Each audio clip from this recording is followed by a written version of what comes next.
Public Domain. The Story of My Life by Helen Keller. Chapter 9. The next important event in my life was my visit to Boston in May 1888. As if it were yesterday, I remember the preparations, the departure with my teacher and my mother, the journey, and finally the arrival in Boston. How different this journey was from the one I had made to Baltimore 2 years before. I was no longer a restless, excitable little creature, requiring the attention of everybody on the train to keep me amused.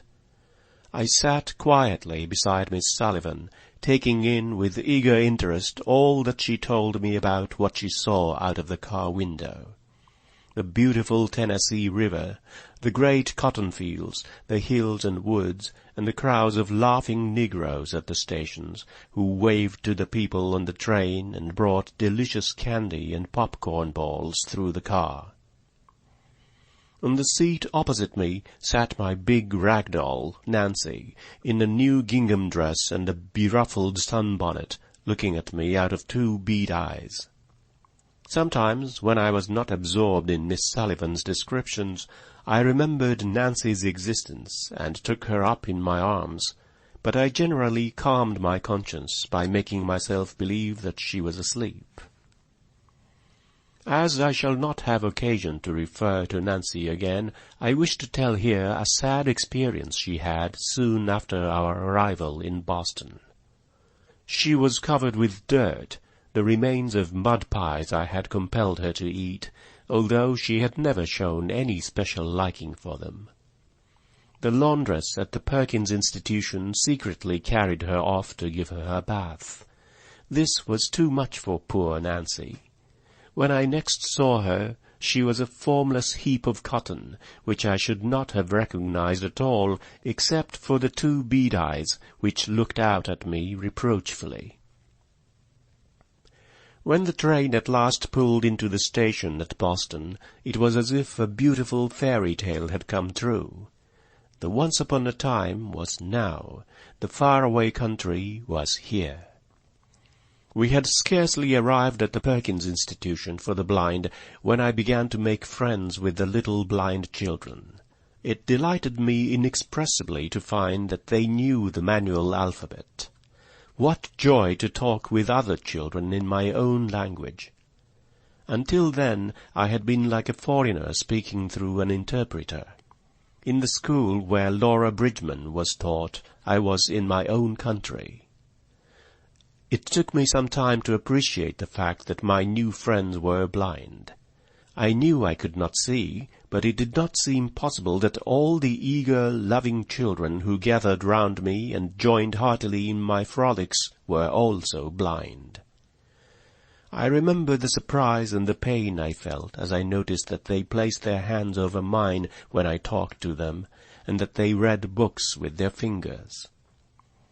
Although I had been told this before, and although I understood my own deprivations, yet I had thought vaguely that since they could hear, they must have a sort of second sight, and I was not prepared to find one child and another, and yet another, deprived of the same precious gift.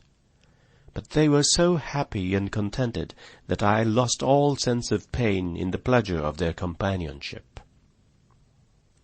One day spent with the blind children made me feel thoroughly at home in my new environment, and I looked eagerly from one pleasant experience to another as the days flew swiftly by.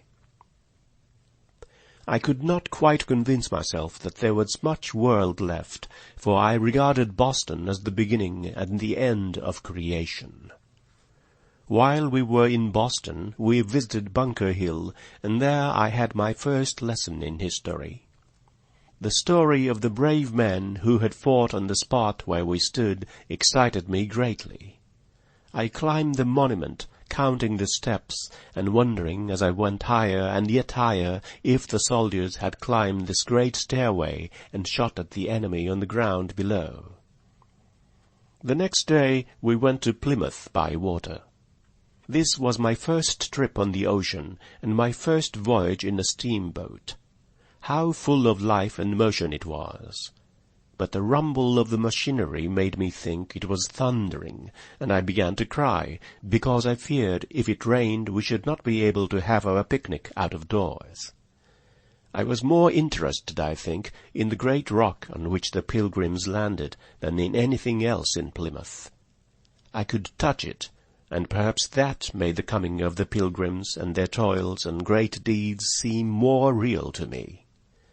I have often held in my hand a little model of the Plymouth Rock, which a kind gentleman gave me at Pilgrim Hall, and I have fingered its curves, the split in the centre, and the embossed figures 1620, and turned over in my mind all that I knew about the wonderful story of the Pilgrims. How my childish imagination glowed with the splendour of their enterprise!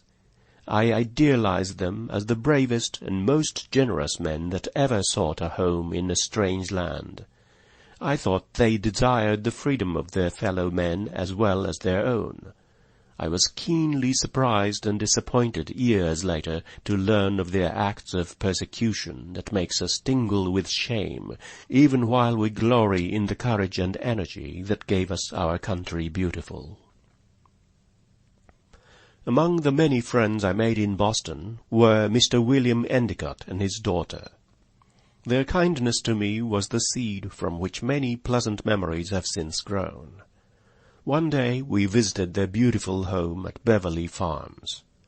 I remember with delight how I went through their rose garden, how their dogs, Big Leo and little curly-haired Fritz with long ears, came to meet me, and how Nimrod, the swiftest of the horses, poked his nose into my hands for a pat and a lump of sugar. I also remember the beach, where for the first time I played in the sand. It was hard, smooth sand, very different from the loose, sharp sand mingled with kelp and shells at Brewster. Mr. Endicott told me about the great ships that came sailing by from Boston, bound for Europe. I saw him many times after that, and he was always a good friend to me. Indeed, I was thinking of him when I called Boston the city of kind hearts. End of chapter 9.